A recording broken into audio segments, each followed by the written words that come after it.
Welcome to this explainer. If you've ever felt like you're doing absolutely everything right, but somehow you're still not getting ahead financially, well, you are definitely not alone. Our goal today is to completely dismantle a massive myth, the idea that wealth is just a math problem. I want you to really think about this for a second. Why do incredibly smart people, like absolute geniuses in their fields, sometimes lose every single penny, while average everyday earners quietly build massive wealth?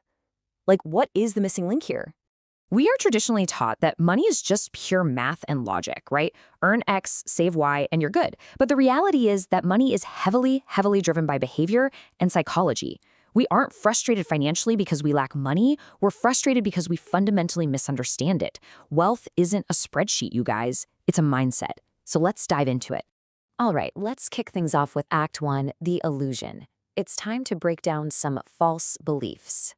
The truth is, when it comes to money, no one is actually crazy. Imagine two completely different people looking at the exact same event, the 2008 market crash. Now, if you were raised in poverty, every penny represents safety. To you, a market crash looks like absolute terrifying danger. You just want to hoard and protect what you have. But if you were raised in a wealthy, super stable environment, that exact same crash looks like a brilliant, once-in-a-lifetime buying opportunity. We make our financial decisions based purely on our own personal history. And that brings us to two twin forces that dictate our outcomes way more than our hard work does: luck and risk. We love to think success is just elbow grease and making good decisions, right? But take Bill Gates. His incredible work ethic was paired with the immense lottery-level luck of having access to computers when basically no one else in the world did. On the flip side, look at lottery winners who end up losing it all. We love to call them foolish, but they were really just hit by the other side of the exact same coin: risk. So it really all boils down to this. Every single success involves luck, and every failure involves risk. The absolute crucial takeaway here is humility. We've got to stop judging other people so harshly, and honestly, we need to stop judging ourselves too. We only control our decisions. We don't control the final results. Moving right along to Act 2, the mechanics of survival. How do we actually survive and thrive in this game? Well, the very first survival mechanic is mastering this single, incredibly powerful concept: enough. What does that actually mean? It's the point where the desire for more stops destroying your peace of mind. There's this incredible story from our source material about the authors Joseph Heller and Kurt Vonnegut at a billionaire's party. Vonnegut jokingly points out that the billionaire host makes more money in a single day than Heller's wildly successful book made in its entire history. And Heller simply replies, "Yes, but I have something he will never have: enough." Now, contrast that mindset with someone like Bernie Madoff. Madoff already had millions. He had the status, he had the respect, and literally all the money he could ever possibly spend. But he completely lacked that one defining word: enough. And without defining what enough is for you, constant comparison is going to make you feel poor no matter how much cash you have, and it's going to push you right into reckless, ruinous risks. Once you finally define enough, you can actually sit back and let time do the heavy lifting. If you look at the total wealth of someone who starts investing at age 20 versus someone who starts at age 30, the difference is absolutely staggering. This is the pure magic of compounding. It proves that time in the market is vastly more powerful than the amount of cash you start with. Wealth grows slowly, kind of like a bamboo tree forming deep, invisible roots for years before it suddenly shoots up. But hey, compounding isn't just about money, though. If you get just 1% better every single day, whether that's in your saving habits, your knowledge, or your skills, you don't just improve a little bit. You become 37 times better in a single year. 37 times! Small, consistent steps over a long period create completely explosive results.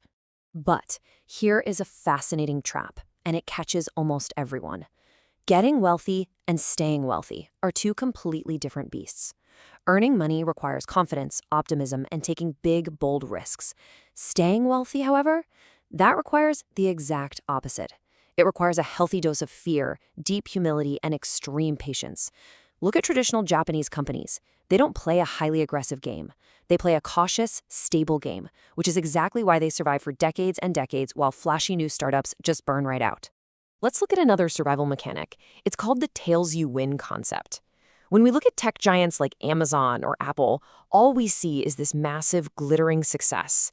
But the unseen reality behind the curtain is built on countless failed projects, dead-end investments, and years of really painful trial and error. You see, the financial game isn't about being right 100% of the time. One massive success, like creating Amazon Web Services or the iPhone, completely covers the cost of every single past failure. You don't need to be perfect. You literally just need to survive your mistakes long enough for your big win to happen. Which brings us to the most unglamorous yet absolutely vital survival tool of all. Everyone focuses on earning money because, let's face it, it's visible, it's common, and it strokes the ego. But saving money, that happens quietly in the background. It is the real, hidden superpower that creates an unbreakable safety net. Earning might get you onto the playing field, but saving is what keeps you from getting kicked out of the game. Savings equals control. That is the massive takeaway here. It prevents you from taking bad deals, staying in a super toxic job, or making panic decisions out of sheer desperation. Just think about Warren Buffett for a second. He's one of the richest men on planet Earth, yet he lives a remarkably modest lifestyle. Saving isn't a sacrifice. It is a highly effective tool that literally buys you absolute control over your own circumstances. And now we reach Act 3, the ultimate prize. It's time to redefine what we are actually fighting for here. I really want to challenge your assumptions right now. What is the actual purpose of all this money you're trying to make? Is it really just for buying luxury goods, upgrading your comfort, or getting status symbols to impress people you don't even like? Our sources point to a much deeper, far more profound answer. The highest purpose of money is freedom. The absolute ability to control your own time and your own decisions.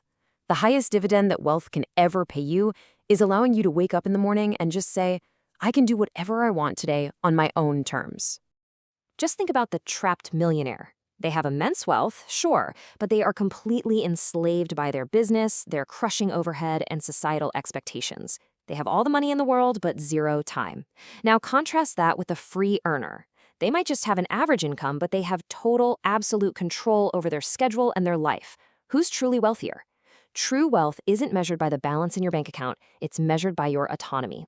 So I'm going to leave you with this final provocative thought. Are you trying to be rich or are you trying to be free? Because I promise you, they are not always the same thing. I really encourage you to take a hard look at your own financial psychology. And hey, drop a comment with your own personal definition of enough. Because if you don't define it for yourself, the world will gladly define it for you. Thank you so much for joining me for this explainer, and stay hungry to master your own financial freedom.